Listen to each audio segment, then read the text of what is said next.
혼자 복습하거나 다시 읽는 학습 방법보다 최대 50%의 더 높은 성과를 나타낸다고 합니다.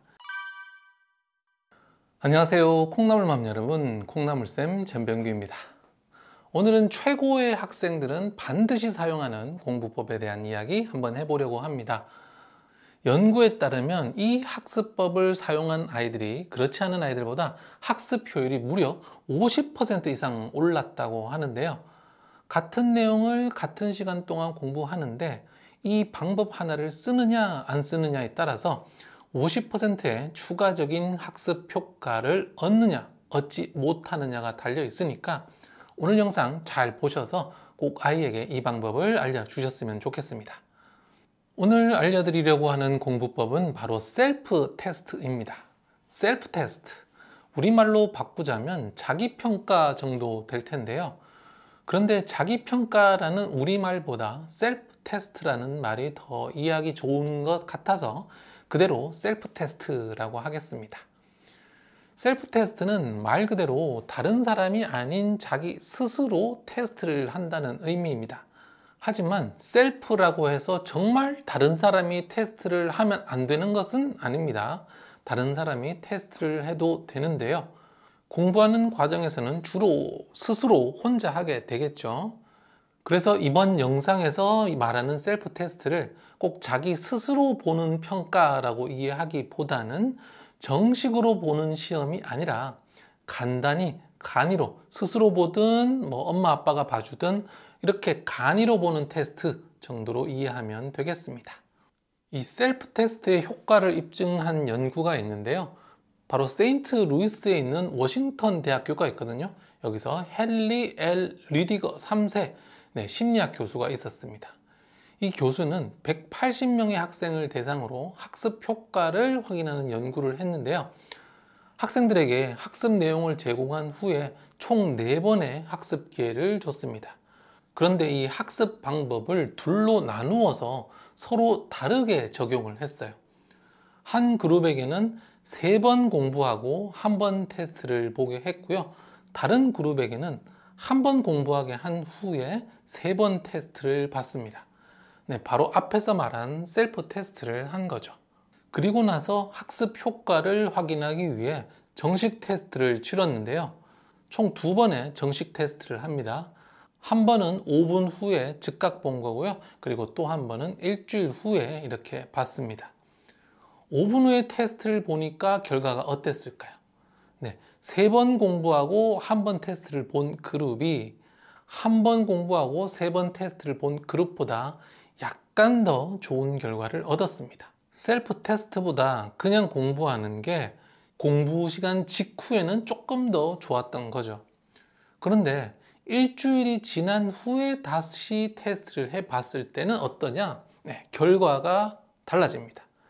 1번 공부하고 3번 테스트를 본, 이 셀프 테스트를 본 그룹이 3번 공부하고 1번 테스트를 본 그룹의 시험 성적보다 훨씬 높았던 겁니다. 공부 직후에는 그냥 공부를 한 아이들의 결과가 약간 더 좋았는데 일주일이 지난 후에는 셀프 테스트를 한 아이들의 결과가 훨씬 더 좋았던 겁니다. 그 이유가 뭘까요? 바로 그냥 공부를 한 아이들은 학습한 내용의 상당 부분을 잊어버렸던 겁니다. 기억을 하지 못하는 거죠.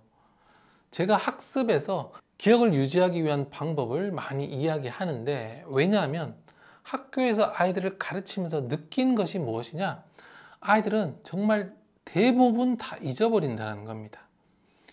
우리가 일반적으로 사용하는 수업 방법, 공부 방법을 사용했을 때 그것을 시간이 지나도 기억하고 있는 아이들은 많지가 않아요. 상당수 아이들이 정말 수업 종치면 다 잊어버리고요. 그 이상으로 시간이 지났다? 진짜 거의 대부분 아이들이 다 잊어버립니다. 이러니까 학습 효과가 안 나는 거예요. 많이 공부하고 열심히 했는데 남는 게 없는 거죠. 아이들이 열심히 공부하면 남아야 될 거 아니에요. 남아야 아이들도 열심히 하죠. 역량으로도 남아야 되고 어떤 능력으로도 남아야 되고 지식의 이런 파편이 아니라 좀 덩어리화된 청킹화된 진짜 이해로 남아야 하죠. 그래야 아이들이 공부할 힘, 공부할 마음이란 게 나는 거예요. 공부하고 또 했는데 잊어버리니까 공부를 하기 싫은 거거든요. 그래서 아이들이 공부할 의지가 없는 거예요. 그래서 이것들을 남기기 위해서는 이 셀프 테스트 공부법을 반드시 알아야 합니다. 이 셀프 테스트는 혼자 복습하거나 다시 읽는 학습 방법보다 최대 50%의 더 높은 성과를 나타낸다고 합니다. 그러니까 테스트를 평가 도구가 아니라 학습 도구로 사용할 필요가 있는 거예요. 자, 그렇다면 셀프 테스트는 어떻게 하느냐? 기본적으로 학습한 내용과 자료를 보지 않고 질문에 답할 수 있도록 하는 거예요. 보통 공부를 할 때 아이들이 많이 사용하는 방법이 그냥 보는 겁니다. 보고 또 봐요. 밑줄 긋고 보고, 동그라미 치고 보고 계속 봐요. 네, 당연히 봐야 됩니다. 밑줄도 그어야 되고요. 동그라미도 반드시 쳐야 되고요. 그런데 그냥 그걸로 끝나면 안 되고 셀프 테스트로 끝을 내라는 거죠. 자, 어떻게 해요? 보고 동그라미 치고 밑줄 그은 부분이 답이 될 수 있는 질문을 만드는 겁니다. 그리고 그 질문에 대한 답을 하는 거죠. 책을 안 보고요. 다른 곳을 보거나 손으로 가리거나 다른 책으로 가린 후에 답을 말하도록 하는 겁니다. 이게 바로 셀프 테스트예요. 자, 그러면 예시 하나 보겠습니다. 3학년 1학기에서 나눗셈을 배우는데 목, 나누는 수, 나누어지는 수 이렇게 세 개를 배웁니다. 그러면 이 내용을 계속해서 읽고 알겠어 하고 넘어가면 안 된다는 거죠. 아이들은 이걸 읽기만 하고 부모님이나 선생님은 이걸 계속 설명만 해주는데, 자, 봐라. 여기 8을 2로 나누잖아. 그러면 4로 나누어지지? 여기처럼 나누어서 나오는 수를 목이라고 하고 8은 나누어지는 수, 2는 나누는 수야. 자, 알겠지? 이렇게 설명을 하는데요. 물론 이 설명은 필요합니다. 기본적으로 설명을 들어야 기본적인 개념에 대한 기초가 생기니까. 근데 필요한데 이것만 하고 끝내는 것이 아니라 가려야 됩니다. 손으로 또 다른 책으로 가리고 물어야 돼요. 여기서 4를 뭐라고 부른다고 했어? 여기서 8은 그리고 여기서 2는 각각 뭐라고 부르지? 이렇게 묻는 게 바로 셀프 테스트입니다. 설명하거나 읽고 이런 것들은 한 번만 공부하면 됩니다.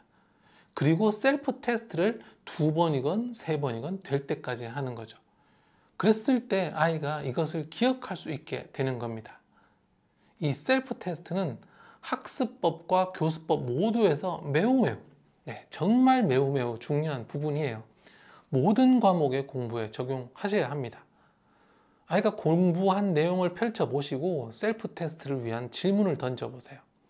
국어 시간에는 문단에서 가장 중요한 문장은 무엇이라고 하지? 이렇게 물어보세요. 또 수학 시간에는 비와 비율이 뭐라고 했어? 이렇게 물어보는 겁니다. 사회 시간에는 우리 경제가 성장하는 과정에서 겪은 문제점이 무엇이었어? 이렇게 물으면 되고요. 과학 시간에는 화산이 분출할 때 나오는 물질을 뭐라고 한다고 했지? 이렇게 물어보는 겁니다. 처음에는 이렇게 부모가 셀프 테스트를 할 수 있도록 도와주셔야 됩니다. 그러면서 셀프 테스트에 대한 감이 아이가 잡히면 아이가 스스로 할 수 있도록 이게 조금씩 이끌어 주는 거죠. 아이와 함께 책을 보면서 문제를 만들어 보라고 하세요. 엄마가 저번에 문제 냈었잖아. 그런 식으로 네가 문제를 만들어 봐. 그리고 엄마한테도 문제를 내봐. 이렇게요.